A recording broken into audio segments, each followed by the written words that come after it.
গান যদি প্লেটে করে অডিয়েন্সের সামনে না প্রেজেন্ট করা যায় সেই গানের কোনো ফিউচার নেই। বুস্টিং ছাড়া যে কোনো গান মাটিতে মুখ থুবড়ে পড়তে বাধ্য। যে গানটা আজকে আমরা করলাম, মানে রিলিজ করলাম, সেই গানটার সম্বন্ধে একদম ছোট করে কিছু না বললেই নয়। সেটা হচ্ছে যে অনেক দিন পরে গুড লিরিক পেলাম, যে লিরিকটা একেবারে মানে মাপা লিরিক, একদম মানে কোনো বাড়তি কোনো কিছু নাই, যেটাকে বলে মেধহীন লিরিক, একদম ছাক্কা লিরিক। সেই লিরিকে গান গাইলাম আমি, সালমা। এবং সালমার সম্বন্ধে তো ওইভাবে মানে গর্ব করে বলতে পারি যে ওর ভয়েসটা কিন্তু একদম ইউনিক ভয়েস। অনেক সময় যে অনেকের গলা শুনলে চেনা যায় না, সালমানটা যেরকম ইউনিক। আর অনেকে বলে যে আমারটাও বলে ইউনিক ভয়েস, আমি জানি না অতখানি। তবে এই দুজন মিলে যে গানটা আমরা করার চেষ্টা করেছি, আশা করছি ভালো একটা কিছু হবে যদি মার্কেটিংটা প্রপারলি হয়। মার্কেটিং যদি ঠিক মতন না হয়, এই গানটা আসলে আশার আলো দেখার সম্ভাবনা কম। বিকজ এখন যেই যুগ পড়েছে, marketing is a must. Extreme marketing করতে হবে, তাহলে যদি গানটা একবার দর্শকদের ভালো লেগে যায়, তারপরে দেখা গেল গানটা জনগণের মুখে মুখে ছড়ে যাবে। এতটুকুই বলতে পারছি। Thank you.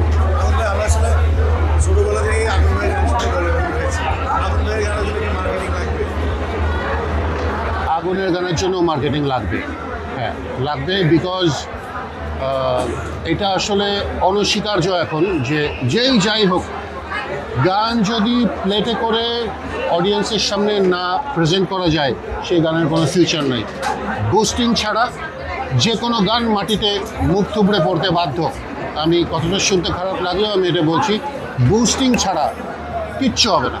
বুস্টিংটা আমি জানি যে AR রাজ যে এই গানটার টোটাল তত্ত্বাবধানে আছে, সে একটা বিরাট অনুষ্ঠান করেছে আজকে, সুন্দর অনুষ্ঠান। এবং আপনারা সাংবাদিক যারা আছেন তারা এসছেন, আমি আপনাদের প্রতি অত্যন্ত কৃতজ্ঞ যে আপনারা রাজের ডাকে সাড়া দিয়েছেন। এবং যেভাবে আজকে আমরা এই গানটার ওপেনিং করলাম, আমার মনে হয় এটাই সিস্টেম হওয়া উচিত। এবং এভাবে এগিয়ে গেলে বাকিটা আমি আবারও বলছি, মার্কেটিং যদি ঠিক থাকে এই গানটা আকাশ হবে ইনশাআল্লাহ।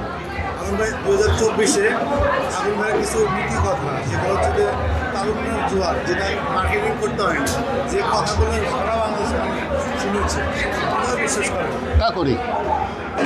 যে সত্য কথা আলাদা জোর, এটা কিন্তু আমরা দেখেছি 24-এ।